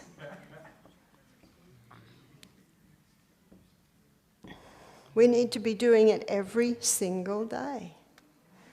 And remember I said that the breast tissue is lymphatic tissue? And when you're rebounding, your lymphatic system is activated. Your lymphatic system, remember what it's called? It's your vacuum cleaner. It sweeps away waste from the tissues, and it's got all these little canals. So when you're rebounding, so your feet hit the ground and then you're up in the air, and when you're at that peak, every gate opens. And then when your feet touch the mat, every gate closes. And when you jump up again, every gate opens. Can you see the pumping system that's happening with your lymphatic system when you are rebounding? And in those hot Bermudan summer days, you've got your rebounder in the corner in the lounge room where you can't go outside. There's no jarring with rebounding. Just start gentle and then move up to it. 5 minutes, 3 times a day, that's not much, is it? That's nothing. Or you can do your interval by doing 5 minutes 3 times altogether in your morning.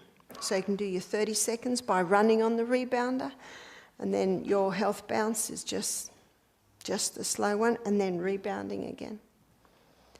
I was talking to a group of employees in the insurance company earlier in the week, and I made the suggestion. I said, if you can get a rebounder in this office and everyone has 1 minute every hour, I said the productivity in this office would go like that. That's it, just 1 minute every hour. So exercise must be a daily thing. Number 6.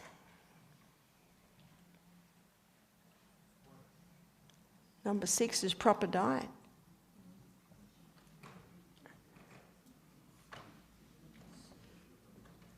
We looked at proper diet when we looked at diabetes. We looked at the 3 essential food groups. Do you remember them? Fibre, protein, and the healthy fats.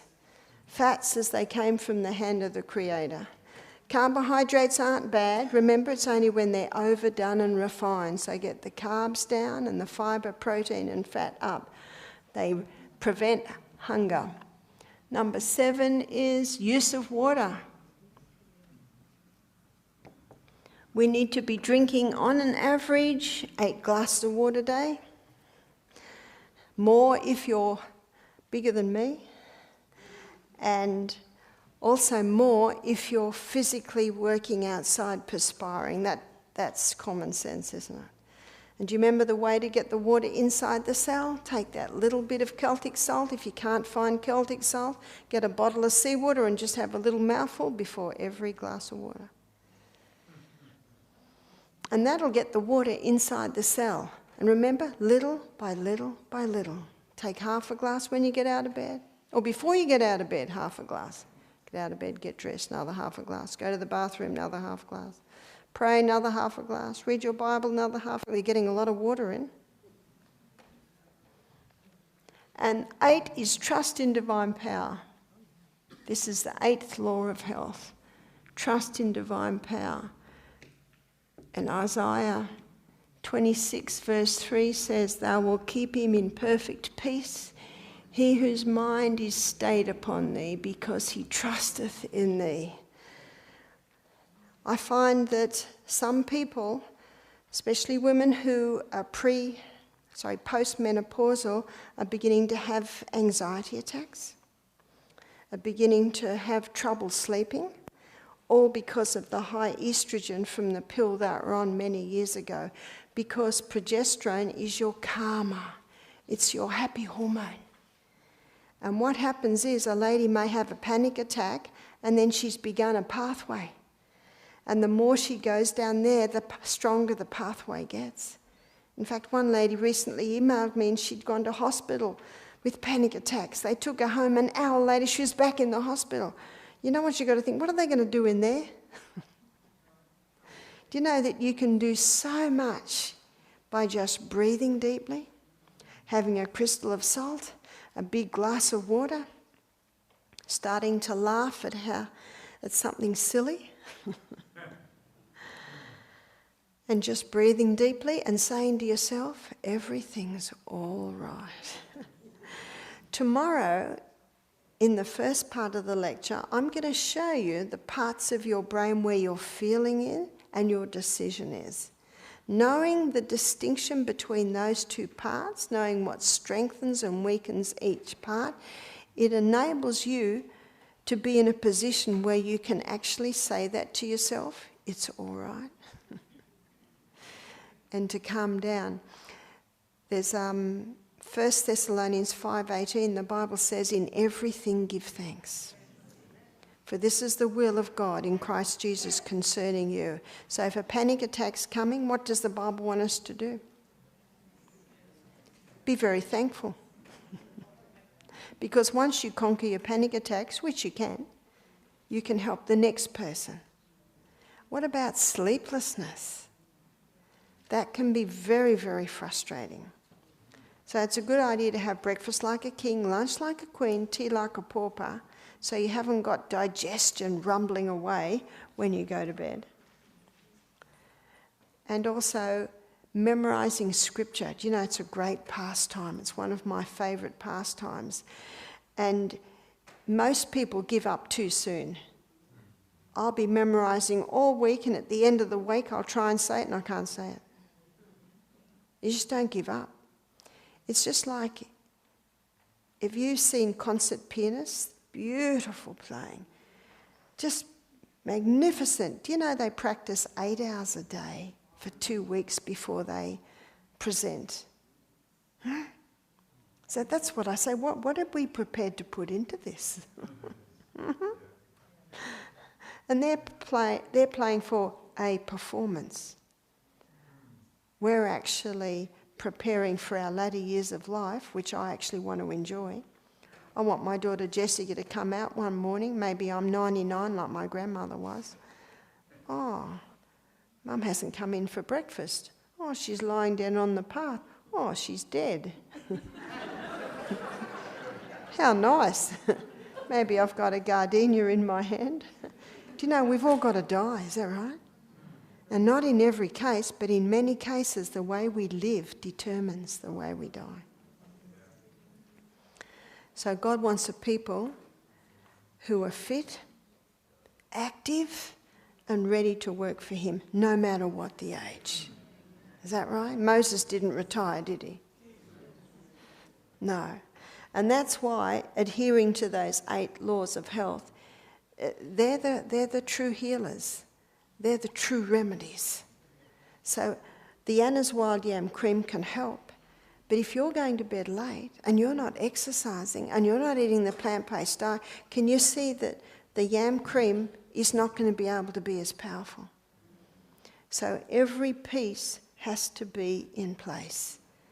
So ladies who are in your 50s and 60s, when your pelvic floor is very strong, then you can pass your yoni stones on to your daughters.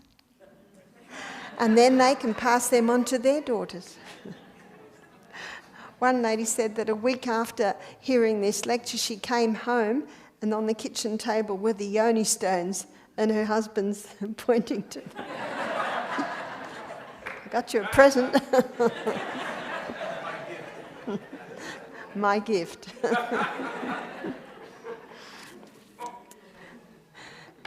So I have a few questions here, so we'll go through our questions.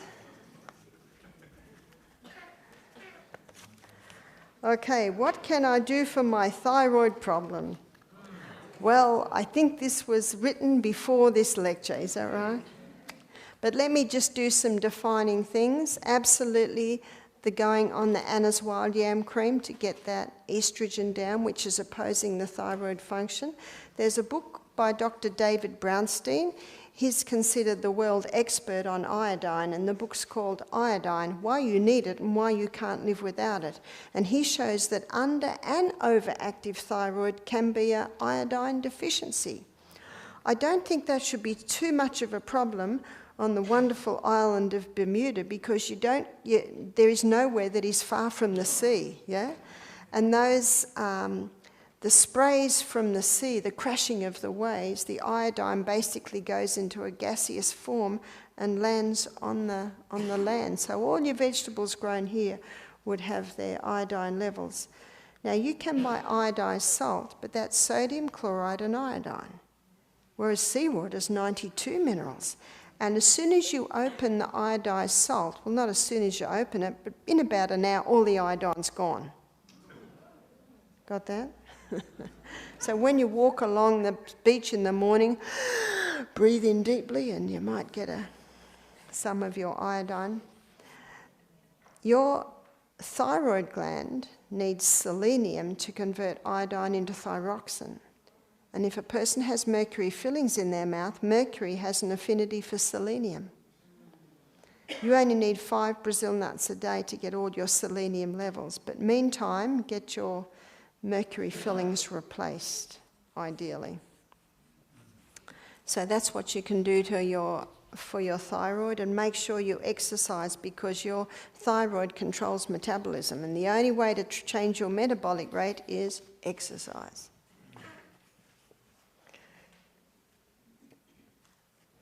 Okay, need to know more about whole wheat flour. Haven't I said enough? You want to know more. You want me to repeat it.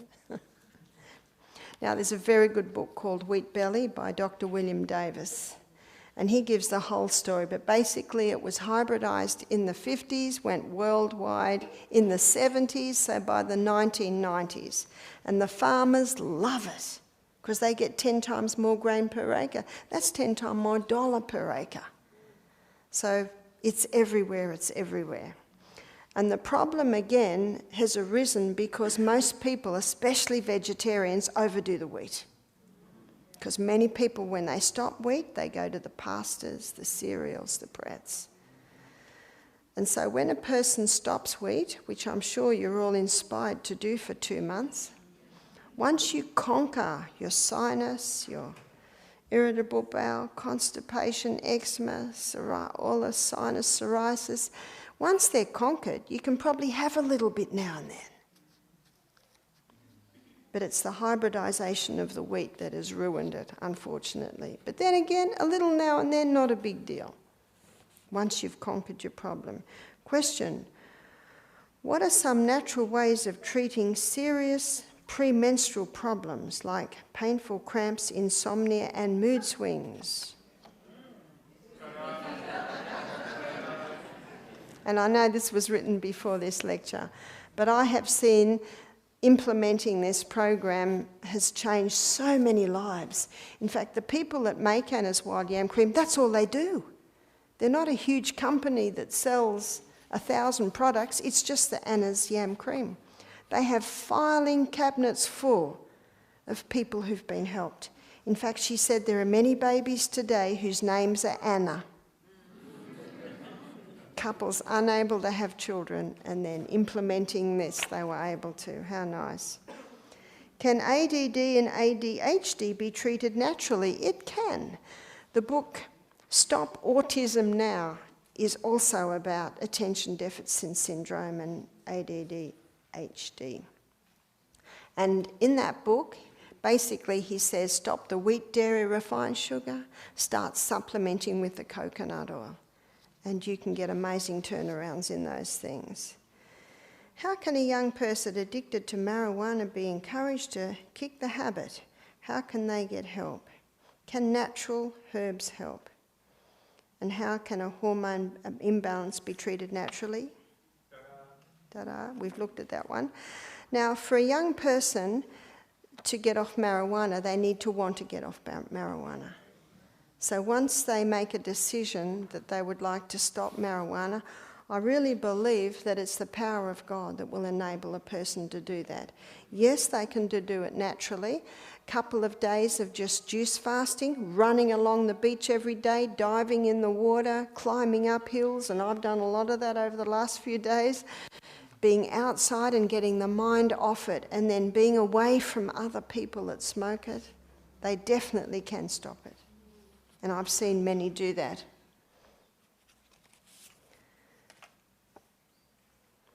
Can bipolar be cured or managed without drugs? It can. I have met 5 people in my travels who were diagnosed with schizophrenia, bipolar, and are medication-free and managing well. As a psych nurse, I would never have thought that possible. And when you begin to have a look, do you know what makes it very difficult? Is when a person is medicated, they almost become like zombies. And it's almost impossible for them to choose to do what you've got to do to conquer it. That's what's very sad about it. But where there's a will, there's a way. Do you know, the power of God is able. You know, he is able to conquer everything. But I'm constantly astounded how implementing these natural laws, how it improves mind function. And that's what we're going to look at tomorrow. So yes, it can be, and I have seen it. What are the effects of resveratrol on the frontal lobe? Well, tomorrow we'll look at the frontal lobe, and you will see that those drugs can certainly shut it down. 1% of psychiatrists are treating mental illness with nutrition. Isn't that good news? Not many, but they are there. And there are books that show it. Dr. Neil Nedley, who's an American doctor, he wrote a book called Depression: A Way Out. Very good book on dealing with mental illness. And also Bruce Fife's books, they also show how you can help. How does one best treat scurvy, is it? Oh no, scarring of the lungs. One of the best ways to treat scarring of the lungs is to make sure that everything that's breathed in is the best air.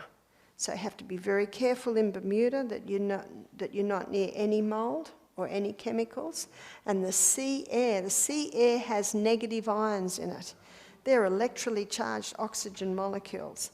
So walking along that beach every single morning and breathing very deeply and learning how to breathe deep, learning how to breathe from the abdominal muscles. And castor oil compresses on the chest.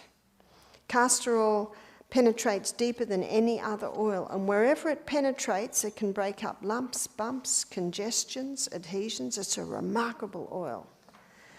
If you put into YouTube Barbara O'Neill poultices, there's a, that's a nice ring. It'll show you how to make the castor oil compress, but that should be worn ideally for 5-6 hours every day, and that can penetrate deep and break up the scar tissue. Can we eat mushrooms as it's said to be a fungus? If someone has a yeast problem in their body, they should keep away from mushrooms. If someone has cancer, keep away from mushrooms. If you don't have cancer and if you don't have a fungal problem, to have mushrooms occasionally, fine. So it depends on what's happening in your body. Right, can you explain what's that? The appendix has two functions. I have done that. Yes, I have mine removed. Will that be a problem? Do you know your body is an amazing piece of machinery in its ability to adapt and adjust? So if someone has had their appendix removed, remembering that appendix is the colon's oil can, so it lubricates contents as it goes through, and it releases antibacterial fluid, so that if what's coming out of the colon is toxic, it'll calm it down. So if you don't have an appendix, make sure you're not eating anything toxic. And one of the most toxic things that you can eat, it's not toxic, it appears to be when you eat it, but by the time it gets down there it is, and it's meat. So meat putrefies. So if someone hasn't got an appendix, they should keep right away from meat. And they should make sure they're on a plant-based diet and also having good oils, because that helps to lubricate. Then they should not have any problems. Is it good to exercise before or after breakfast in the morning? When you have your breakfast, all your body's energies are going here. And if you exercise, your body's energies are going to be called to your working muscles, which will compromise your digestion. And that's often why a person might get a cramp. Say if they swim just after a meal or heavy exercise after the meal. You know what the cramp is? It's just the body protesting, say, hey, we're busy here. Give us a go. But you can exercise probably an hour and a half, 2 hours after the meal when most of the digestion has started to happen. Is it wise to stop taking antiplatelet medication if you have stent implants? Some have 1, 2, 3 or 4. Also calcium tablets, well, we know they're out. If you have changed to a proper diet and exercise, do you know I believe it is possible on a plant-based diet, and what we showed last night, a person can stop cholesterol-lowering medication immediately with no adverse effect. Actually, there is a side effect if you stop your cholesterol-lowering medication. Your memory will return, and your muscles will get stronger because your muscle wasting will stop, and your tendency to Alzheimer's will go. Do you remember what I said? One other side effect of cholesterol-lowering medication was breast cancer. They've just added that, and you can see why. Because if you don't have enough cholesterol, it interferes with your body making your sex hormones. So cholesterol-lowering medication can stop immediately with no adverse effects.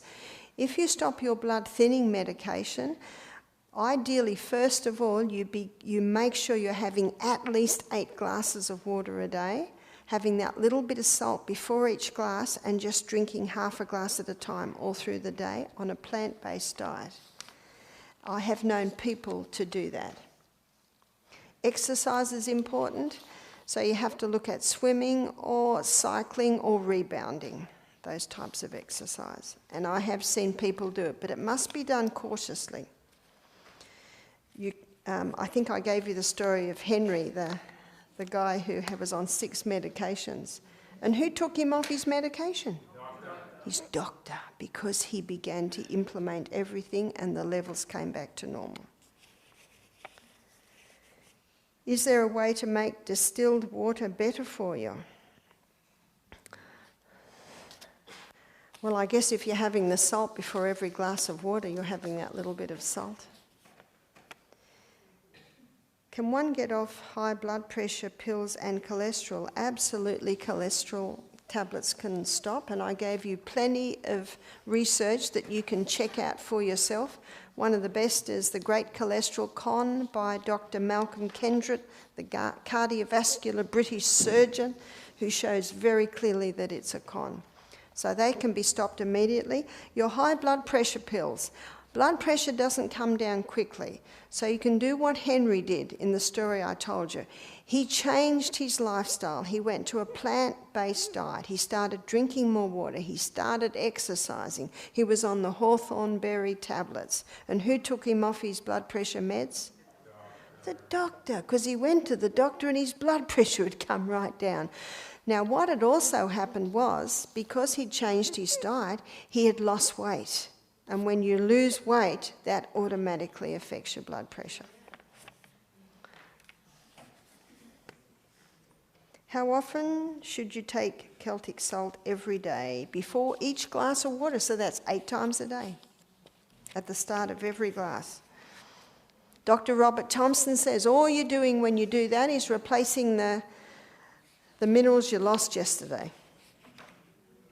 I have extremely dry skin. What am I lacking? So the detective hat has to be put on. Is that person drinking enough water? Is that person eating some good oils? Some people naturally have drier skin than others. I have never had dry skin, and I had a lot of acne when I was a teenager, but my girlfriends with peaches of cream complexion, now in their 60s, have very dry skin. So I guess you have your pluses somewhere. So I don't put anything on my skin, but I certainly eat good amounts of nuts, seeds, and olive oil.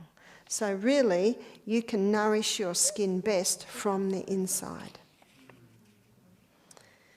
Can erectile dysfunction be reversed? It can. As we've looked at, implementing these 8 laws, exercise is very important because it increases the blood supply to the area, and for the man, the His Yam cream. It has helped many a man with that. Why do you need to keep your kidneys warm? Why do you need to keep your feet warm? Because perfect health requires perfect circulation. And perfect circulation means that every part of my body is the same temperature. Because if my hands are cold, there's not a lot of blood going in there. And if they get cold, you've got to do something to warm them up again. Maybe just clap hands or... And kidneys, if your kidneys aren't warm, they're cold. And if they're cold, there's not a lot of blood going in there. And if not a lot of blood's going into your kidneys can't filter your blood. In fact, a lot of young girls get urinary tract infections purely because their kidneys are cold. So their kidney can't function, it can't filter the blood properly. What's a good remedy for poor blood circulation in the feet? Exercise. Because exercise gets the circulation out to the extremities. Never should you let the feet get cold. So if you get into bed at night with cold feet, guess what? They're going to stay cold. So have a hot shower, warm yourself up. As soon as you get out of the shower, dry your feet and put warm slippers on, and then get into your warm bed. I never, in the night, if I need to go to the bathroom, I never put my feet on the tiles, because what will happen to my feet? They'll get cold. So you've got to keep them warm. Now, on my poultice lecture on YouTube, I show how to make cayenne pepper compresses for the bottom of the feet. And those cayenne pepper compresses bring the blood to the feet. So we've had many a guest with cold feet because unfortunately their feet have got into the habit of getting cold, and you've got to break that habit. But you put cayenne pepper on the bottom of your feet every night. After a couple of days, they'll be warm. You'll probably want to walk on the cold tile. Hernia of the groin, what can be done, please? You know, the problems with hernias is it's 2 muscles that have been split. And every time you laugh, every time you cough, every time you go to the bathroom, it comes out. So you might be able to heal it if you lay very still in a bed for 3 months and don't move and don't go to the bathroom and don't walk and don't breathe. It's a very simple operation to just stitch those 2 pieces of muscle together. So with a hernia, that's about the only way it can be done.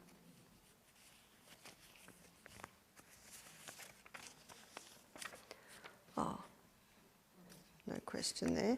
What causes nasal drip and how to stop it? One of the main causes of nasal drip is wheat, dairy, refined sugar.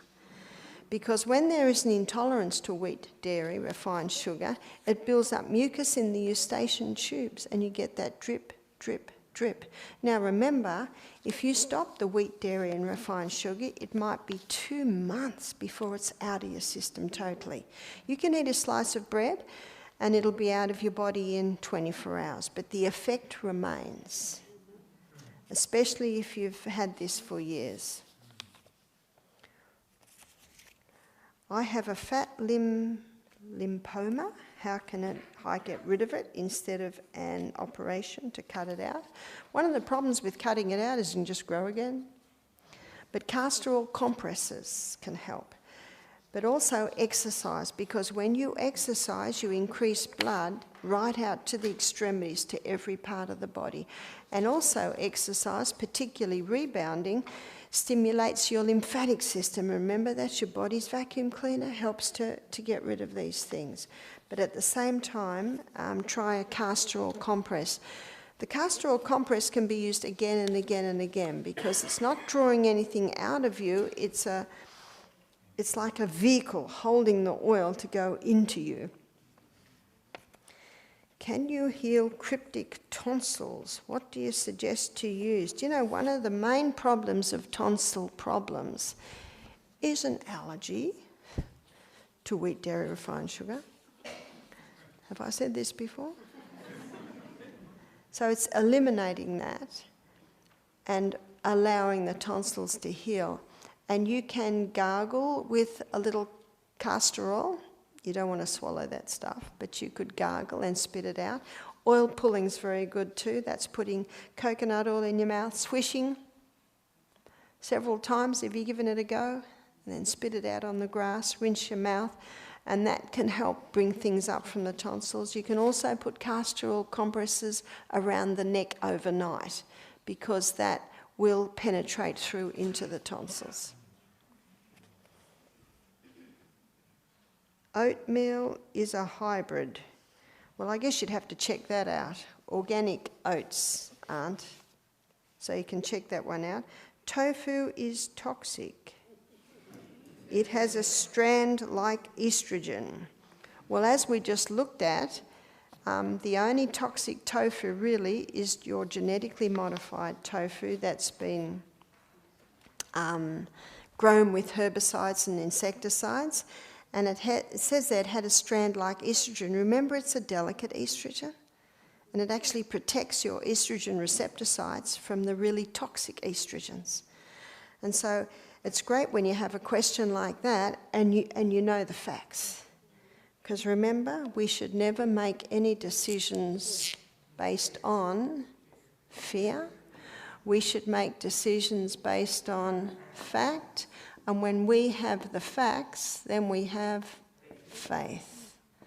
And faith is the victory that overcomes the world. And God said in 2 Timothy 1 verse 7, I have not given you the spirit of fear, but of power and of love and of a sound mind. And a sound mind is able to take in the facts and allow God to give them the faith that is necessary.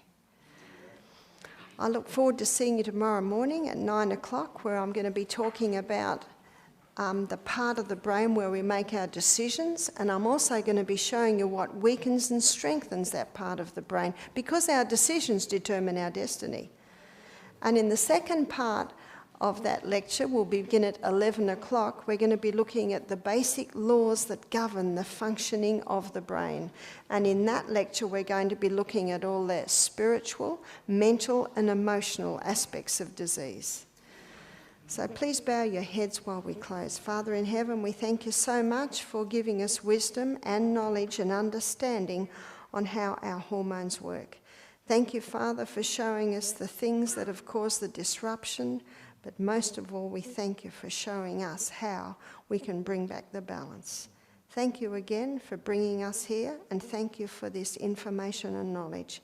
And I pray, Father, that every soul here will be empowered to be able to make the decisions and the changes in their life that will give them better quality of life. We pray these things tonight in Jesus' name. Amen.